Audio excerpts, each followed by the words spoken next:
Brandon asks, what are the minimum age and net worth requirements where you could retire? So age doesn't matter. How much money? I would say around 450,000.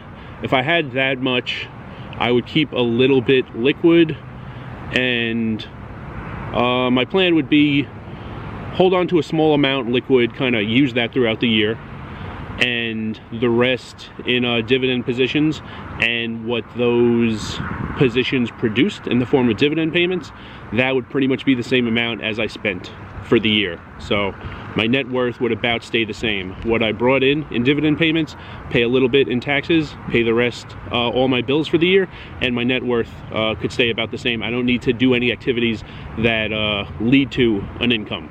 The money leads to the income at that point.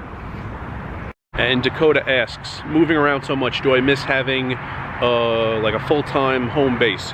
The act of moving while it's going on could be annoying. I'm not usually like dreading it, like a few days out, like, oh, I need to move again in 3 days. While I'm doing it, bringing my stuff down to my car, playing a few hours late morning on the strip, and then going to an Airbnb, that gets a little annoying sometimes because it's not great games late morning, and there's like a lot of driving sometimes on days I'm changing rooms. I miss more than anything having a full kitchen. I can do a lot in the rice cooker, and there's plenty on the strip I could buy.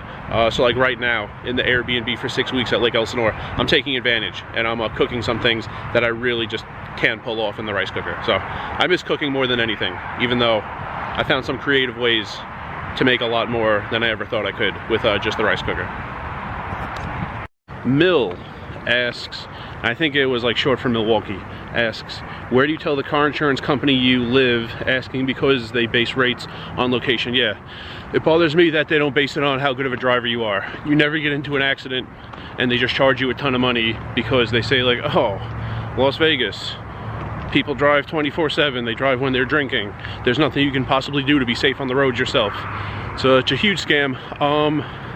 Vegas and New York, I've had my address in each. They're very similar, and I've lived in the Midwest in Wisconsin and Nebraska. Those are similar to each other. The Midwest is a lot cheaper than the others. So New York, Vegas, expensive, about the same. Wisconsin, Nebraska, inexpensive, about the same. I've had my car insurance come from all 4 states. Adam asks, what is your yearly expected profit after all expenses and taxes with your style of play and lifestyle? Income, then subtract taxes, then subtract bills. I expect it at the start of the year to be around 6,000 right now.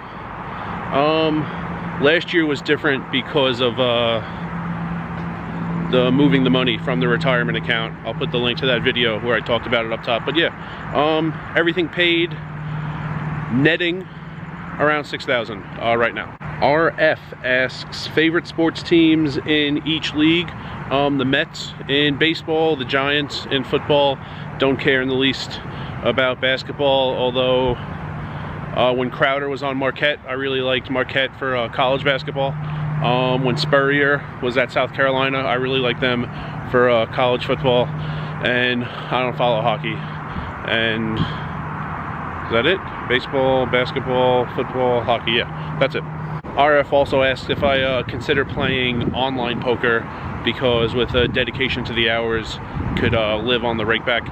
I don't even know how it works anymore. I remember how rakeback worked back in like 09. I don't remember how it works now. Oh, I don't know how it works now. It is so boring. I played a little during the pandemic. I just like sitting there in a chair with no one around, not moving. It was so boring, I couldn't take it. I did play a little because there was no other poker around, and then when I heard the rooms in Maryland had reopened, I went down there instantly. But no, I don't see playing online. Could very well be that I never play one hand of online ever again. Phantom asks if my beard helps foster an action image to the other players. You know what I found? Short answer is no. But you know what I found matters? 2 things. One, is keeping track of the game. Like if you're telling other people it's on them, which you have to do in Vegas or you never see hands, people seem to realize that and know like you're taking it fairly seriously if like you're telling people it's their turn more than the dealers. Also showdowns. I've played a bunch of hands. I've also seen other people play a bunch of hands in a small stretch, but not many of them showed down. And it's like people don't remember anything unless they literally see the cards face up. Like you could play like 6 hands in one orbit, all of them get to the river, but none of them show down. You either lose and fold behind, or you bet the river, the other person folds. If your hands don't show down, it's like it never happened to a lot of people. So those are the two things that I think really help with putting together an image. Matt asks, how do you describe your general style of play? If I have to pick something people have heard of, I guess tag would be the closest. Although there are definitely some really unconventional things I do that I never hear anyone else talk about. And then he asks, could you get a higher hourly moving up in stakes? And have you taken shots at bigger games? And have you had really bad stretches that take long periods of time to recover from? I don't know. I'd have to play a significant sample in other stakes to know. I don't have any interest. You know, people ask all the time why I don't play higher stakes. I make enough in the stakes I play. If either the games got really, really tight or my expenses became a lot more and I couldn't do that, then I would have the choice to make between playing 2.5 minimum or doing something else.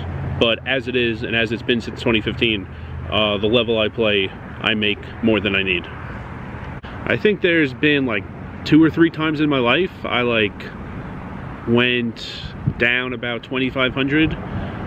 Once I think the comeback was fairly quick. I think another time it happened like steadily but not quickly. I came back from it. I made 2,500. Took longer this other time I'm thinking about. Most of the poor stretches are break even. Don't really have like plummets in my graph really. Another David asks, do you think Trump could win a hand of poker before he got a timeout? I assume you mean Judge Trump, the top tier snooker player.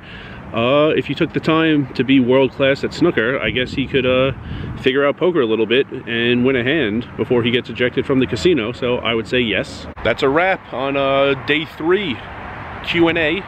And still some more questions. So gonna be at least one more of these videos. Iteration number 4 coming up eventually. Yeah, I got it at the stadium.